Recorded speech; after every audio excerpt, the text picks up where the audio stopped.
साथियों, जब भी कोई व्यक्ति लोन डिफॉल्टर होता है, एक बहुत बड़ी बात कह दूं, एक आम व्यक्ति हो या खास व्यक्ति हो, एक राजकीय कर्मचारी हो या एक प्राइवेट नौकरी करने वाला, कोई रेहड़ी चलाने वाला हो या कोई बड़ा बिजनेसमैन, कभी भी कोई भी व्यक्ति लोन डिफॉल्टर नहीं बनना चाहता है। हर व्यक्ति ये चाहता है कि हमने यदि कोई लोन लिया है तो हम उस लोन की ईएमआई का भुगतान समय पे करें, क्योंकि लोन की ईएमआई का समय पे भुगतान करने पर सिविल स्कोर बढ़ेगा, क्रेडिट हिस्ट्री अच्छी होगी और भविष्य की बुनियादी जरूरतों को पूरी करने में भविष्य में लोन मिलेंगे। लेकिन किन्हीं विषम परिस्थितियों के चलते यदि कोई व्यक्ति लोन डिफॉल्टर हो जाता है, उसके पास कोई पर्याप्त चल अचल संपत्ति नहीं है कि वह लोन भर पाए, या फिर कहो कि माली हालात ही खराब हो जाए, घर खर्च चलाना मुश्किल हो जाए, रोजगार नियोजन प्रभावित हो जाए, ऐसी स्थिति के अंदर हर व्यक्ति, कोई भी व्यक्ति लोन डिफॉल्ट करता है तो वह सिर्फ और सिर्फ मजबूरी में, क्योंकि लोन डिफॉल्ट करने वाला व्यक्ति इस बात को भलीभांति जानता है कि यदि मैंने लोन नहीं भरा तो मुझे लीगल नोटिस आएंगे, कोर्ट के समन्स आएंगे, मुझे रिकवरी एजेंट्स की बदसलूकी का सामना करना पड़ सकता है, मेरे घर पर रिकवरी एजेंट दस्तक देंगे, रिकवरी के कॉल्स आएंगे, मे भी पॉसिबल कि हमारे कॉन्टेक्ट लिस्ट पर भी फोन जाए। और इन सारे तनावों के चलते कोई व्यक्ति कभी भी नहीं चाहता है कि उसका लोन डिफॉल्ट हो। लेकिन जब व्यक्ति को पूरी तरह इस चीज का एहसास हो जाए कि मेरा लोन अब डिफॉल्ट होने वाला है या अब मैं लोन नहीं भर पाऊंगा, तब वह एक ही चीज सोचता है और वह सोचता है लोन का सेटलमेंट। अब कई लोगों के दिमाग में होता है, कई लोग आपको फोन करके पूछते हैं कि सर मेरे लोन का सेटलमेंट करना है, आप सेटलमेंट करवा दीजिए। जबकि हम हर वीडियो में कहते हैं कि लोन का सेटलमेंट केवल बैंक्स, एनबीएफसी और जो क्लाइंट है, जो लोनी है, केवल उन दोनों के बीच का मैटर है। कोई तीसरा आदमी सेटलमेंट के नाम पर पैसा लेकर सेटलमेंट नहीं करवा सकता है। लेकिन यह बात भी उतनी ही सही है कि लोन सेटलमेंट करने के लिए तृतीय पक्ष की भी कुछ भूमिका होती है। यहां पर मैं ये बात भी आपको खुले तौर पर कहना चाहूंगा कि सेटलमेंट, अब आप यहां पे कंफ्यूज होंगे, क्योंकि कभी कभी मैं कहता हूं कि लोन सेटलमेंट केवल और केवल अनसिक्योर्ड मैटर में होते हैं, और आज ये भी कह रहा हूं कि लोन सेटलमेंट सिक्योर्ड लोन पर भी होते हैं। पर सिक्योर्ड लोन में लोन सेटलमेंट का अर्थ होता है कि यदि एनबीएफसी के पास आपकी जो प्रॉपर्टी पड़ी है, मॉर्गेज है, उस प्रॉपर्टी का मूल्य आपके लोन से कम है। जब आपकी लोन की वैल्यू आपकी प्रॉपर्टी की वैल्यू से अधिक है, तो ऐसी स्थिति में बैंक इस मामले में भी सेटलमेंट करता है। लेकिन यहां सेटलमेंट की उम्मीद का मतलब है ब्याज कम होना, पेनल्टी वेव होना, मामूली राशि का कम होना, कोई विशेष फर्क नहीं पड़ता है। इसीलिए हम सिक्योर्ड लोन के मैटर में लोन सेटलमेंट शब्द का इस्तेमाल कम ही करते हैं। लेकिन अनसिक्योर्ड लोन एक ऐसा लोन जो व्यक्ति को उसकी क्रेडिट हिस्ट्री पे दिया गया है, जो उसकी आर्थिक स्थिति को देखकर दिया गया था, जो उसकी सैलरी स्लिप को देखकर दिया गया था, जो उसके बिजनेस को देखकर दिया गया था। यदि किन्हीं विषम परिस्थिति और आर्थिक हालातों के चलते यदि वह व्यक्ति लोन डिफॉल्ट कर गया, 1 महीना, 2 महीना, 3 महीना नहीं भर पाया, तो एनबीएफसी कंपनी पहले तो प्रयास करती है कि संपूर्ण लोन की वसूली हो। उसके लिए वह सेक्शन 25 भी प्रयास करती है, सेक्शन 138 का भी प्रयोग करती है, रिकवरी एजेंट का सर्वाधिक इस्तेमाल होता है, और इसके बाद जो अंतिम उनका हथियार है वह आर्बिट्रेशन है।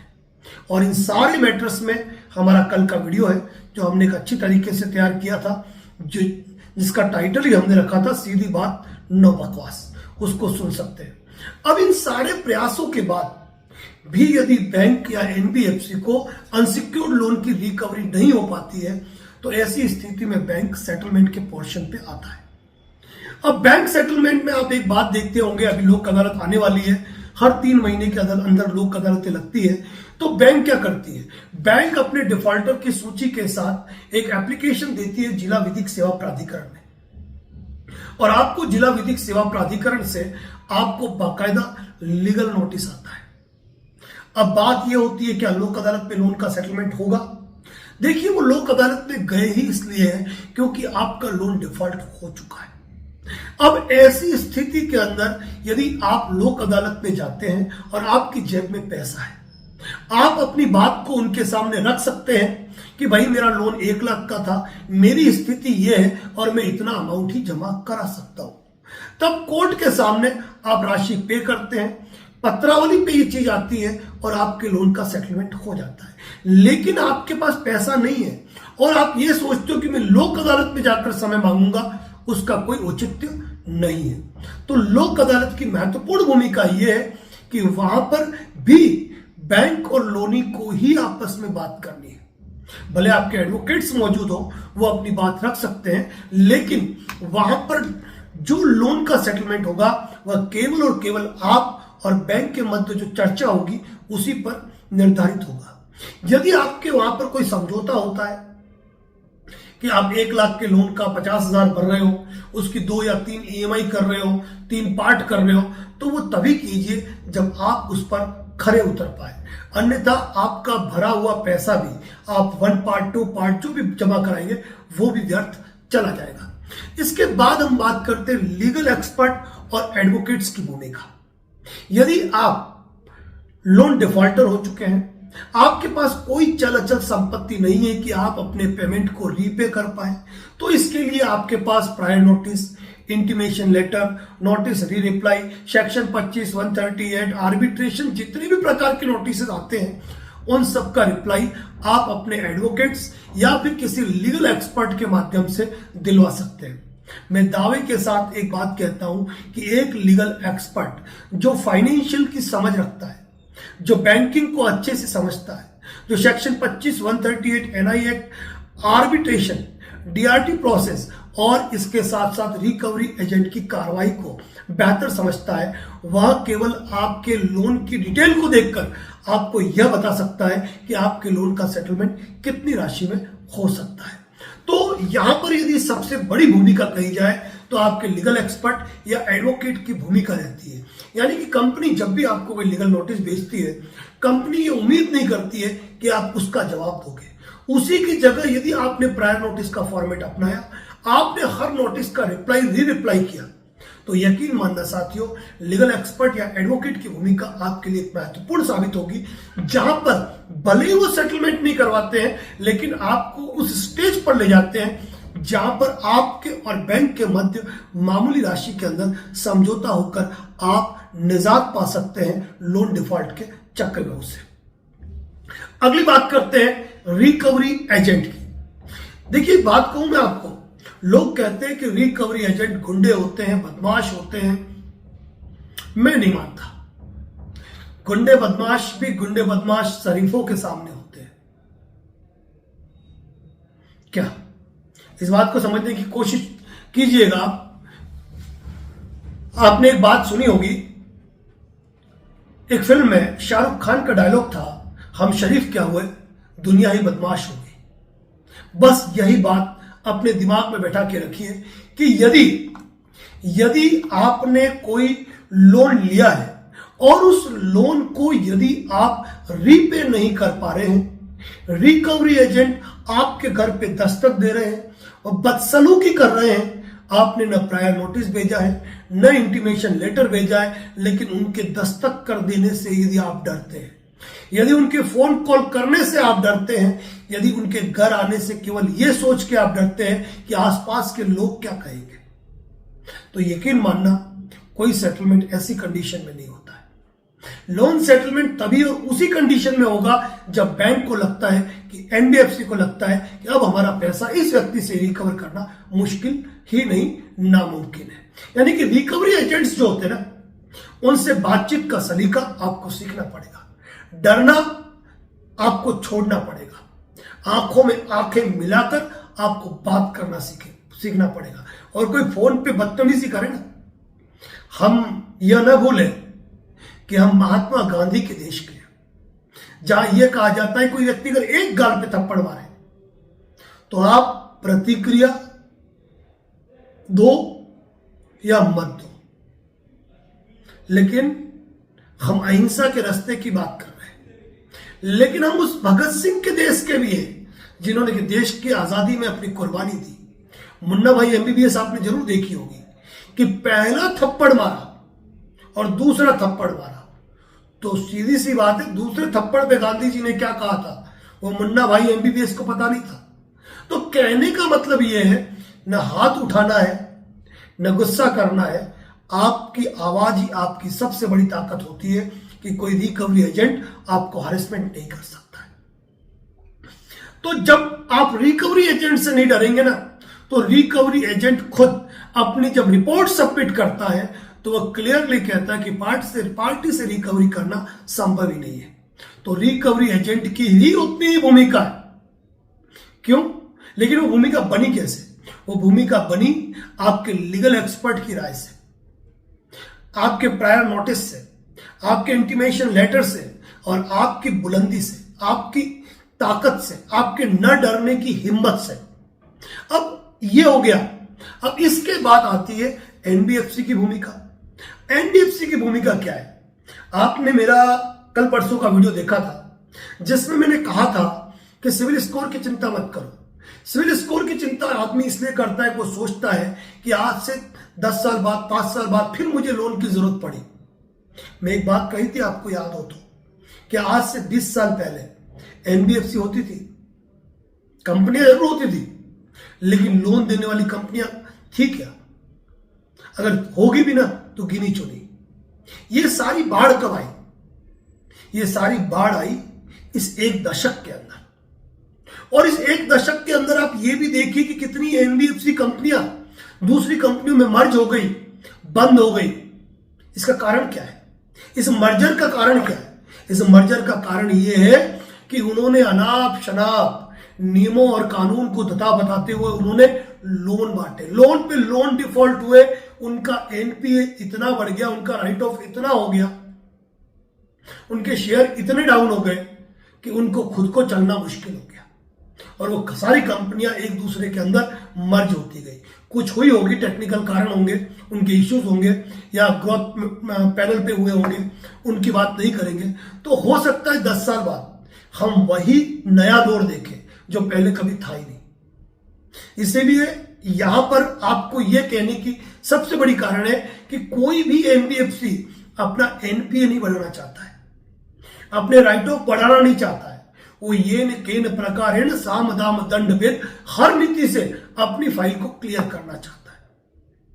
आपको एक बात बता दूं, section 25 138 NI act, arbitration process, कोई भी कार्रवाई बैंक करे ना उस पर भी खर्चे आते हैं। आर्बिट्रेटर फ्री में अपॉइंट नहीं होता है, उसकी भी अपनी फीस होती है। सेक्शन 25 और 138 लीड करने वाले एडवोकेट्स, भले उनकी लीगल टीम अलग होगी लेकिन एडवोकेट्स की अपनी फीस होती है जो उनको पे करनी पड़ती है। एक बंदा POA, power of attorney holder, bank में रखना पड़ता, कोर्ट में रखना पड़ता है at the time argument, at the time case presentation, at the time cognizance. जब जब उसकी जरूरत पड़े उसको कोर्ट में अपीयर होना पड़ता है। और कोर्ट यहां तो एक ही गणित है कि 100 गुनेगार छुट जाए, एक बेगुनाह को सजा नहीं मिलनी चाहिए। इसी तर्ज पर कार्रवाई चलती है और वक्त बीतता है। और यही कारण है अनसिक्योर्ड लोन के मैटर में सेक्शन 25 से रिकवरी कर पाना संभव ही नहीं है। 138 का भी बचाव है क्योंकि मायना डिफेंस पे रहता है। अब बात अगर हम करते हैं बैंक एनबीएफसी की, अब सिविल रिकवरी सूट, आपको बता दूं कि कई स्टेट के अंदर 138 पर भी कोर्ट फीस है। अलग अलग स्टेट में अलग अलग है। सबसे अगर देखा जाए राजस्थान में तो 50 रुपए कोर्ट फीस पे पेश होता है, लेकिन कई स्टेट में 2%, 3%, 4% फीस है। अब बात करते हैं सिविल रिकवरी सूट की। तो सिविल रिकवरी सूट में किसी स्टेट में अलग अलग कैलकुलेशन है। अब इस कैलकुलेशन को एग्जैक्ट मत मानिएगा। 7% से लेकर 12%, 13%, 14% तक स्टाम्प ड्यूटी लगती है कोर्ट में रिकवरी सूट फाइल करने में। अब यहां पर जब कंपनी देखती है कि 14-15% तक रिकवरी का खर्चा लग रहा है, यानी कि स्टाम्प ड्यूटी लग रही है, एडवोकेट की फीस अलग है, बंदा अपॉइंट करना है, कोर्ट में केस चलेगा, और कोर्ट में केस चलने के बाद यदि बैंक के पक्ष में फैसला आ भी जाता है तो वह अंतिम निर्णय तो है नहीं, व्यक्ति उसकी अपील कर सकता है। मतलब कि अगर निचले अधीनस्थ न्यायालय में है तो वह अपर न्यायालय में जा सकता है, उससे ऊपर हाई कोर्ट में जा सकता है, सुप्रीम कोर्ट तक मामले चलते हैं। तो ऐसी स्थिति में यह एक लंबी प्रक्रिया है, और इन तमाम लंबी प्रक्रियाओं से बचने के लिए जब बैंक सोचता है कि इन सारी लंबी प्रक्रियाओं में करीबन 20 से 25% के आसपास का कोर्ट में खर्चा हो जाएगा, तो उनके लिए द बेस्ट वे होता है सेटलमेंट करो, लिस्ट से बाहर निकालो, कम से कम हमारा डिफॉल्ट तो खत्म हो। और यही कारण है कि कंपनियां अलग अलग केसेस में 10%, 15%, 20%, 25%, 30%, 35% तक सेटलमेंट करती है। तो साथियों, लोन सेटलमेंट के अंदर सबसे महत्वपूर्ण बात क्या होती है? अक्सर लोग पूछते हैं, फोन कर देते हैं, सर मेरा लोन सेटलमेंट कब होगा? जब पूछते हैं हम कि कितनी ईएमआई भरती है, 12 ईएमआई, कब से डिफॉल्ट हो, सब डिफॉल्ट चाहिए। फिर हमने बैंक को मेल कर दिया, हम सेटलमेंट करना चाहते हैं।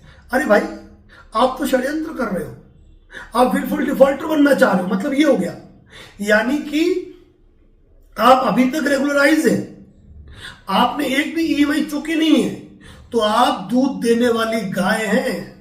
इस बात को ध्यान में बैठा के रख लीजिए कि आप दूध देने वाली गाय हैं, यानी कि आप लोन को बड़ा व्यवस्थित चला रहे हैं, बैंक को ब्याज भी मिल रहा है, कभी बाउंस हुआ तो bouncing charge, late fee, penalty, जो जो होता है सब कुछ मिल रहा है।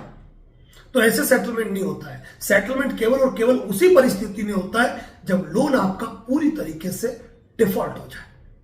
और कौन से लोन का सेटलमेंट होता है, तो मैं आपको क्लियरली कह दूं, सेटलमेंट का मतलब यह होता है कि मूल से भी कम राशि के अंदर समझौता, और वह केवल अनसिक्योर्ड लोन के मैटर में ही होता है। साथियों, लोन डिफॉल्ट से रिलेटेड हमने ढेरों वीडियो हमारे चैनल पर पोस्ट कर रखे। यदि आपने अब तक हमारे सारे वीडियो नहीं देखे हैं तो हमारा आपको एक ही सजेशन रहेगा कि आप चैनल पर विजिट करें, वीडियो देखें। हर वीडियो में एक यूनिक कंटेंट आपको एडवोकेट नरेंद्र जोशी एसोसिएट पर मिलेगा। इस मामले में मैं आपसे भी पूछता हूं, कमेंट बॉक्स में जरूर बताइए कि advocate Narendra Joshi social media platform पर लोन डिफॉल्ट से रिलेटेड जो यूनिक इंफॉर्मेशन आती है वह सबसे पहले यूट्यूब पर, फेसबुक पर advocate Narendra Joshi and channel पर ही पोस्ट होती है या नहीं।